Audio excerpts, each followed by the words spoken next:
नमस्कार, Rajasthan top 10 news में आपका स्वागत है। आइए बात करते हैं आज की तमाम ताजा खबरों पर। पूरा देश तिरंगे के रंग में रंगा हुआ दिखाई दे रहा है। आजादी की धुन पर कैसे सबके जोश हाई हैं।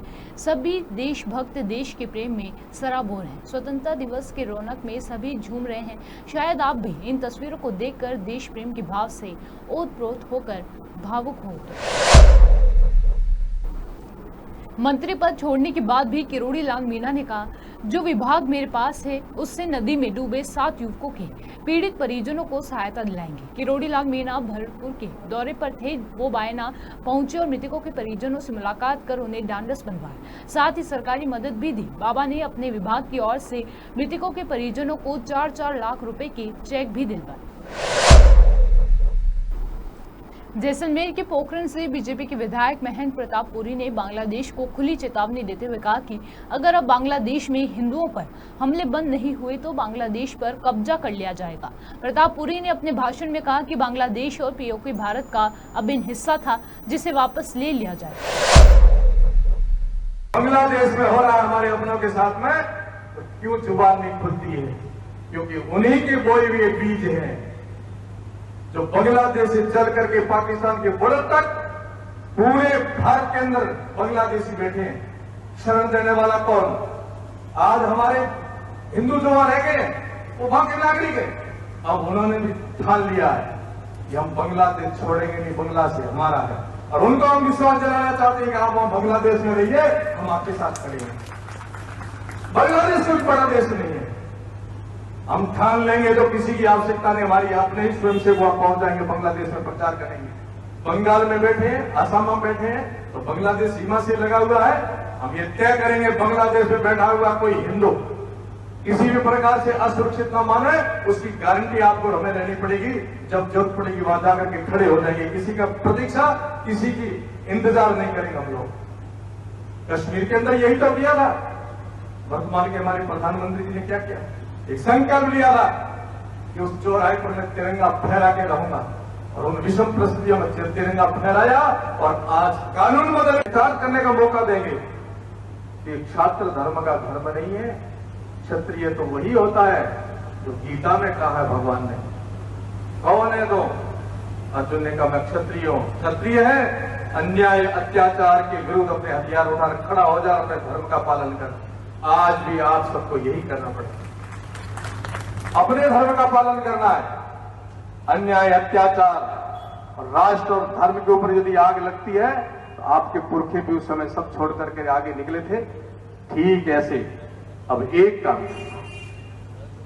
सर्वोपरि मान करके जिस दिन आपने ठान लिया कि जो दृढ़ राखे धर्म को ताको राखे किरतार, आप धर्म को रखना। आपको कोई हिला नहीं सकता, कोई डिगा नहीं सकता, कोई बिका नहीं सकता, कोई बटा नहीं सकता, आपको कोई कमजोर नहीं करेगा। यह संतों का आशीर्वाद है। आपको एक ही काम करना है कि धर्म के साथ धर्म की ध्वजा को लेकर के और इस केसरिया पाना को पहन करके आपके पुरखे जैसे रणबंग की युद्ध में उतरते थे, ऐसे ही आज भी पुनः आपको एक ही ध्यान और एक ही ध्येय रखना है कि आपकी आवश्यकता अब सबको है। संत को है, गाय को है, धर्म को है, सती को है, सबको है, और वही आपको करना है। बांग्लादेश जिनके नागरिक यहां इतने बैठे, करोड़ों करोड़ों उनके नागरिक यहां बैठे, और यहां आकर के उन्होंने अपने संपूर्ण अधिकार ले लिए, और हमारे कुछ रह गए, उनके साथ इतना सारा अत्याचार हो रहा है। मुझे क्षमा करें, एक सामाजिक मंच है, राजनीति की बात तो नहीं करूंगा, पर तो दर्द और पीड़ा होती है। जिनकी जबान बहुत लपलपाती थी वो आज चुप क्यों है?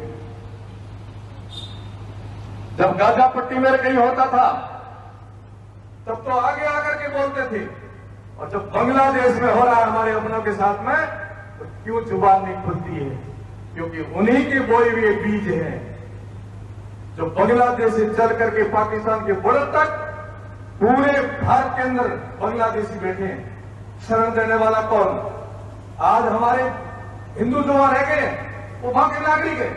अब उन्होंने भी ठान लिया है कि हम बांग्लादेश छोड़ेंगे नहीं, बांग्ला से हमारा है। और उनको हम विश्वास दिलाना चाहते हैं कि आप वहां बांग्लादेश में रहिए, हम आपके साथ खड़े हैं। बांग्लादेश कोई बड़ा देश नहीं है। हम ठान लेंगे तो किसी की आवश्यकता नहीं, हमारी अपने ही स्वयं से वो पहुंच जाएंगे, बांग्लादेश में प्रचार करेंगे। बंगाल में बैठे हैं, असम में बैठे हैं, तो बांग्लादेश सीमा से लगा हुआ है। हम ये तय करेंगे बांग्लादेश में बैठा हुआ कोई हिंदू किसी भी प्रकार से असुरक्षित न माने, उसकी गारंटी आपको हमें लेनी पड़ेगी।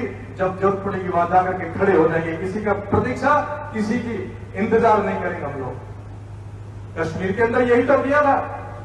वर्तमान के हमारे प्रधानमंत्री जी ने क्या किया, एक संकल्प लिया था कि उस चौराहे पर मैं तिरंगा फहरा के रहूंगा, और उन विषम परिस्थितियों में तिरंगा फहराया, और आज कानून बदल करके वहां हम शान से तिरंगा फहरा रहे हैं। इसलिए हम आज ठानेंगे कि बांग्लादेश भारत का अभिन्न अंग था, और बांग्लादेश को वापस भारत का अभिन्न अंग बना करके छोड़ेंगे।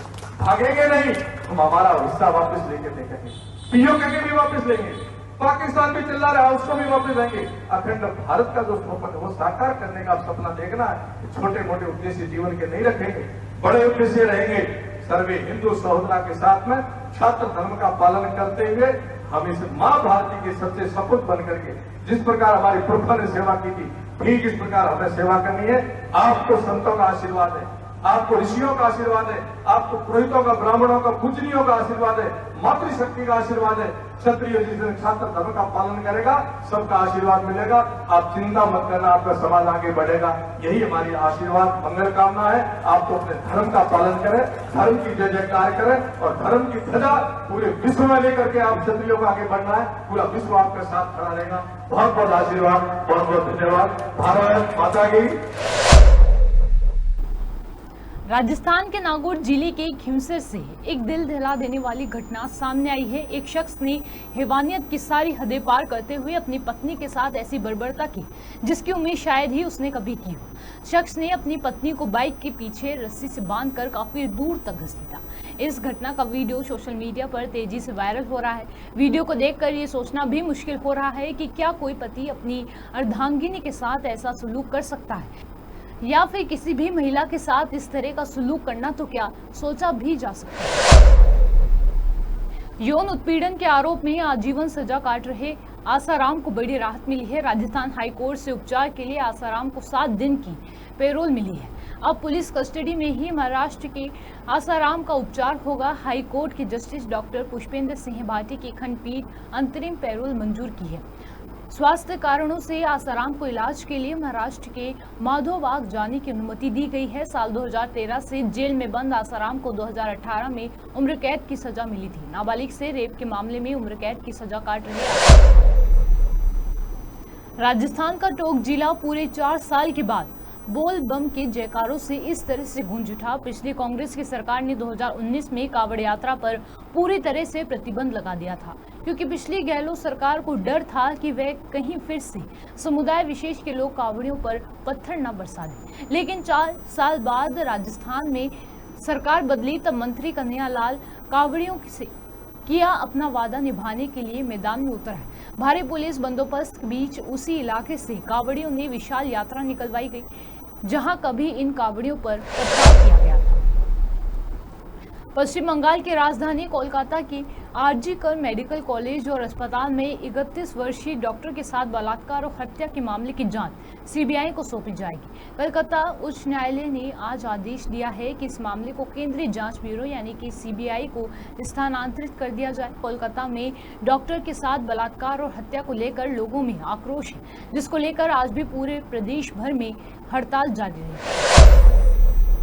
मुख्यमंत्री भजनलाल शर्मा अपने 2 दिवसीय दौरे पर मंगलवार को जैसलमेर आ रहे हैं। सीएम के प्रस्तावित कार्यक्रम अनुसार मंगलवार को रात में वो जैसलमेर पहुंचेंगे, जहां तनोट में रात्रि विश्राम करने के बाद बुधवार अगस्त सुबह 6 बजे बॉर्डर पर स्थित मातेश्वरी टनोट माता के मंदिर में पूजा के बाद बीएसएफ के जवानों से संवाद करेंगे और फिर आगे के प्रस्तावित कार्यक्रम में हिस्सा लेंगे। सुरेरा ग्राम पंचायत आज 2 बच्चों की सड़क किनारे बने खदान में डूबने से मौत हो गई। अजय और नवीन दोनों दोस्त हैं। दोनों बच्चे गांव के बाहर बकरियां चराने गए थे। खदान में पानी भरा हुआ था। प्राथमिक तौर पर सामने आया कि नवीन और उसका दोस्त दोनों उस पानी नहाने के लिए उतरे थे, लेकिन उन्हें पानी की गहराई का अंदाजा नहीं था और वे देखते ही देखते खदान के पानी में डूब गए, जिससे दोनों की मौत हो गई।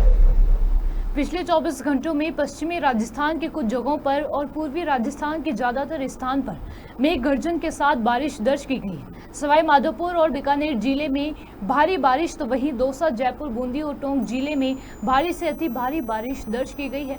पूर्वी राजस्थान में सर्वाधिक बारिश निवाई टोंक में 164 मिलीमीटर और पश्चिमी राजस्थान के डूंगरगढ़, बीकानेर के 78 मिलीलीटर बारिश दर्ज की गई। पिछले 24 घंटों में राज्य सर्वाधिक अधिकतम तापमान 37.6 डिग्री बीकानेर तथा सर्वाधिक न्यूनतम तापमान 27.8 डिग्री बाड़मेर में दर्ज किया गया। राजस्थान टॉप 10 न्यूज में आज के सिर्फ इतना ही। देखते रहिए पॉपुलर टीवी। धन्यवाद।